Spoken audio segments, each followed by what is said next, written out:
how we doing? Back on pattern details. The next one is another detail for Dosan.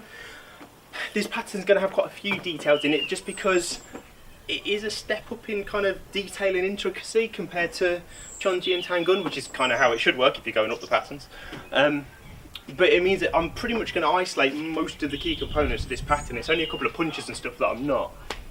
The detail for this is the spear, as well as the hand motion and the turn.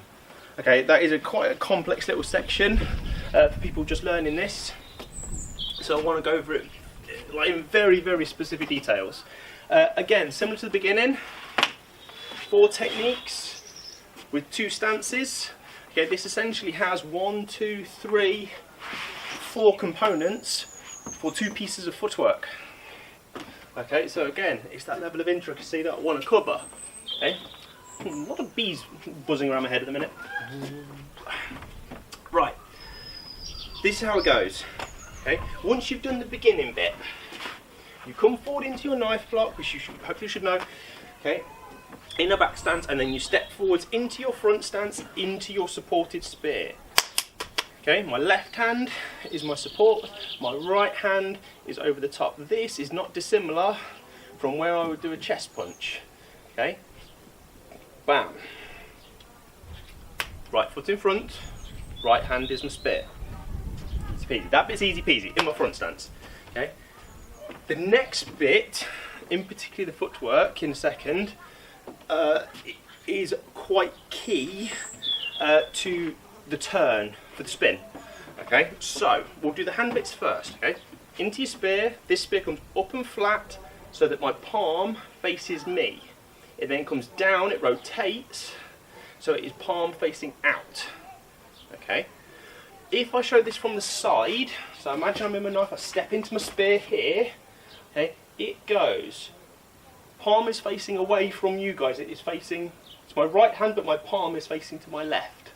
Okay, up, palm faces me. Okay, then I rotate it out so it faces my right. Okay, it overall has done a 180-degree rotation. Okay, but it goes in, up, out. Okay, what we want to do from that position, okay, is we're going to do a rear turn. I will show it from the front how you would see it in classes. Okay, similar to when I was explaining the turn for Tangun, a similar turn that's in the middle of this pattern. My rear foot, my left foot, is the one that does the turn. Okay, and I follow it, but I follow it all the way round. Full 360-degree spin as far as my chest is concerned. Yeah, I go from the front whee, to the front. Easy peasy. The detail that I want to highlight for the footwork is this.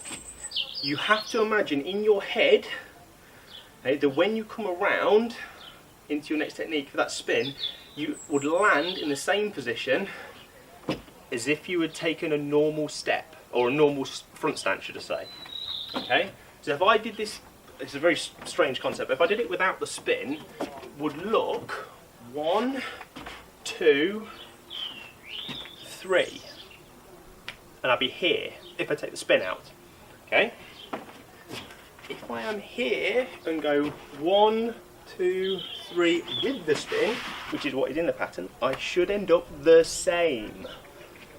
Okay, I should end up in the same front stance, the same length of front stance, the same width of front stance.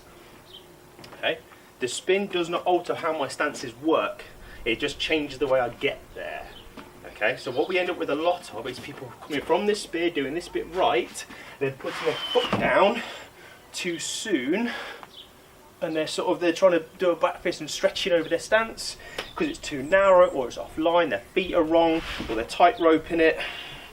Yeah, because one foot's in front of the other. They haven't physically spun far enough to get their hips round and get the shoulders round.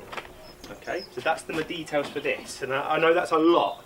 Okay, but we're talking about 2 movements, okay, but with about 5 or 6 details in it.